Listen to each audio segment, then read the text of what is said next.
যিশুর সঙ্গে তিক্ততার জল্পনার মাঝেই নীলাঞ্জনার পোস্টে ডিভোর্সের উল্লেখ। ইনস্টা স্টোরিতে জীবনবোধ নিয়ে বার্তা দিতে গিয়ে কি লিখলেন নীলাঞ্জনা, বিস্তারিত থাকছে প্রতিবেদনে।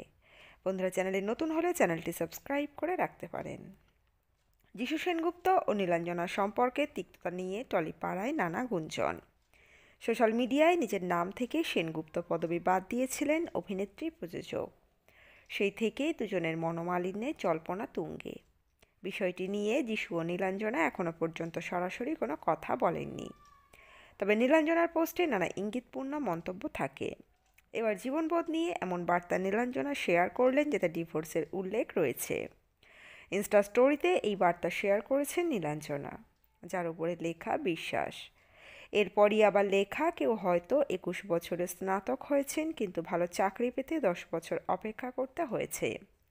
কারো হয়তো শিক্ষাই ছিল না, অথচ মাত্র 25 বছর বয়সে লাখপতি হয়ে গিয়েছেন। কেউ 25 বছরে বিয়ে করে, কিন্তু 5 বছর পরই ডিভোর্স হয়ে যায়। কেউ 40 বছরে বিয়ে করেছে, কিন্তু চিরকালীন প্রেমের সন্ধান পেয়ে গিয়েছে। তাই আপনার দেরি হয়নি, আবার সময়ের আগেও কিছু হয়নি। আপনি যেখানে রয়েছেন ঠিক সেখানেই থাকার কথা ছিল।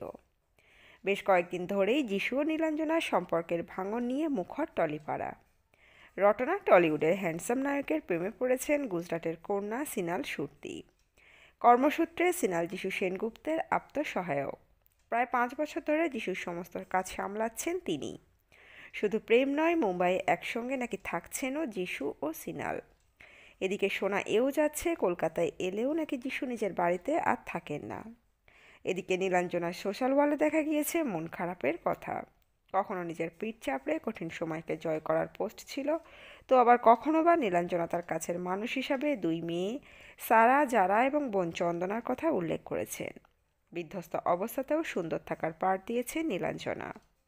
তবে টলিউডের পাওয়ার কাপল যিশু নীলাঞ্জনার বিচ্ছেদের জল্পনা যেন বিস্ময়কর, বলছেন তাদের গুণমুগ্ধরা।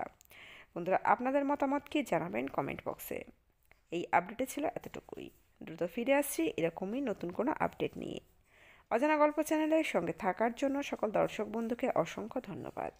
দেখতে থাকুন, চোখ রাখুন অজানা গল্প চ্যানেলে।